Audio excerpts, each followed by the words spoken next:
Bonjour et bienvenue dans cette nouvelle Open the Boîte dédiée à Deep Madness, un jeu de Dimension publié en français par Légion Distribution.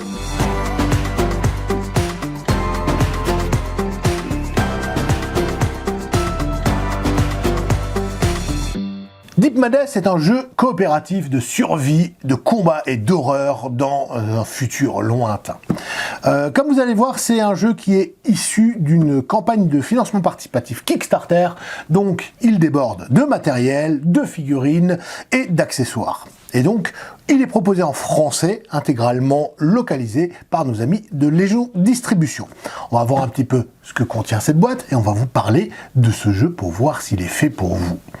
Donc dans ce jeu, vous allez retrouver tout ce qu'on peut attendre d'un tel produit. D'abord un livret de règles, assez épais, mais parce qu'il inclut tous les scénarios du jeu. Donc la moitié du livre est consacrée aux règles à peu près, et le reste est consacré aux différentes missions que les joueurs auront à remplir. Donc c'est abondamment illustré, et d'ailleurs avec des très très belles illustrations, de très belles factures. Le matériel, et on voit tout de suite qu'on va en avoir pour son argent, comme on dit, hein. Et bien sûr les règles. Alors qu'est-ce que ça raconte Deep Madness ? Deep Madness, c'est l'histoire de vos pauvres personnages qui vont devoir survivre dans une station dans le futur. Mais le twist du jeu, c'est que c'est une station sous-marine. Et donc, nécessairement, elle a commencé à fuiter de partout. Et outre les ennemis atroces, les créatures Lovecraftiennes que notre dimension vomit sur cette station, il va falloir lutter pour éviter de finir noyé. Donc c'est assez rigolo, c'est effectivement de l'horreur Lovecraftienne, hein. La station s'appelle Kadat, et pour les amateurs, ils verront la référence.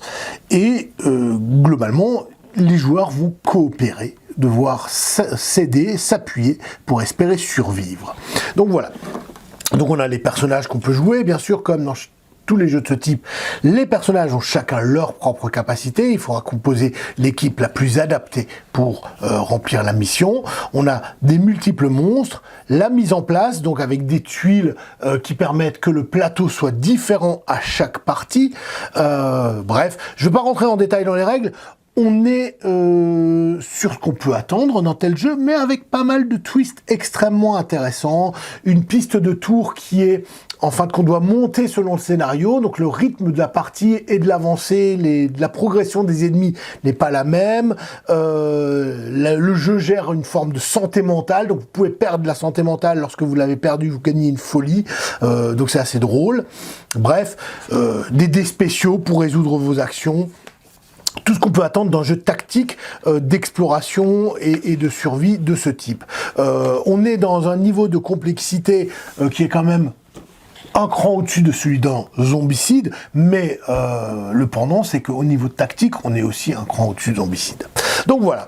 Donc, des règles avancées si vous voulez effectivement poursuivre votre aventure. Et après, une fois qu'on a fait ça, on a les missions. Donc voilà, des chapitres d'une grande histoire. En fait, c'est assez rigolo parce que ça raconte l'histoire de la station Kadat, comme souvent ce genre de jeu nous a habitués. Donc 3 pages. Vous avez un premier mise en bouche entre guillemets du contexte. Comment vous allez construire votre plateau ainsi que la piste qu'on voit ici.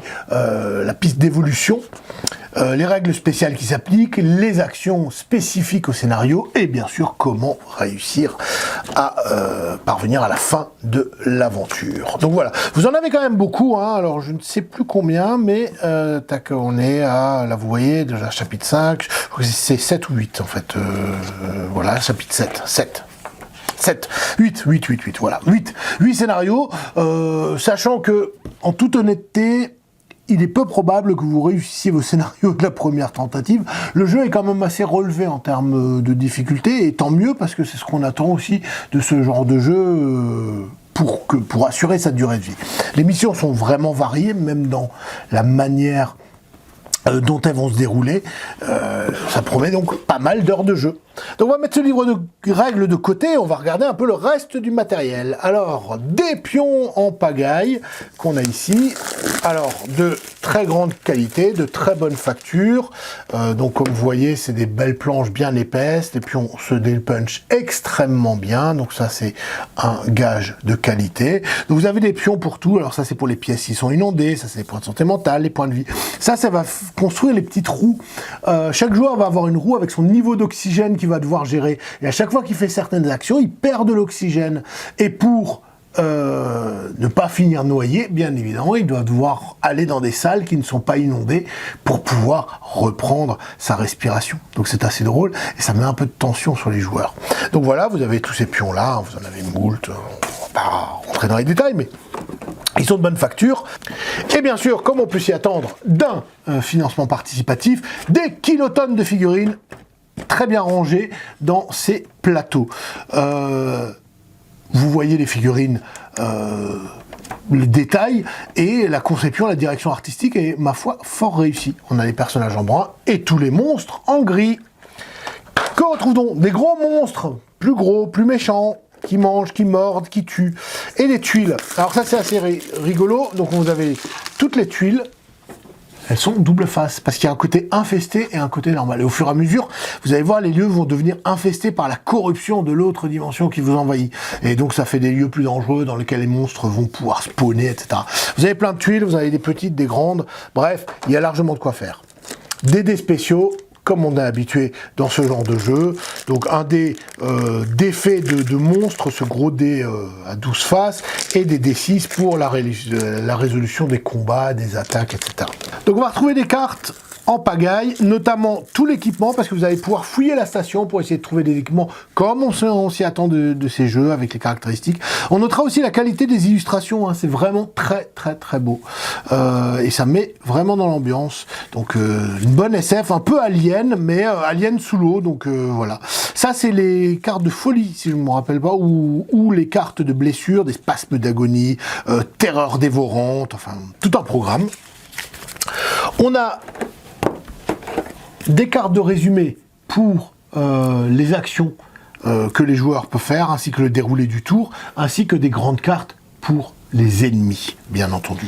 Et enfin, des petites cartes qui sont des cartes qui sont piochées au hasard pour déterminer quelles salles vont être infestées et où les monstres vont apparaître en fin de tour.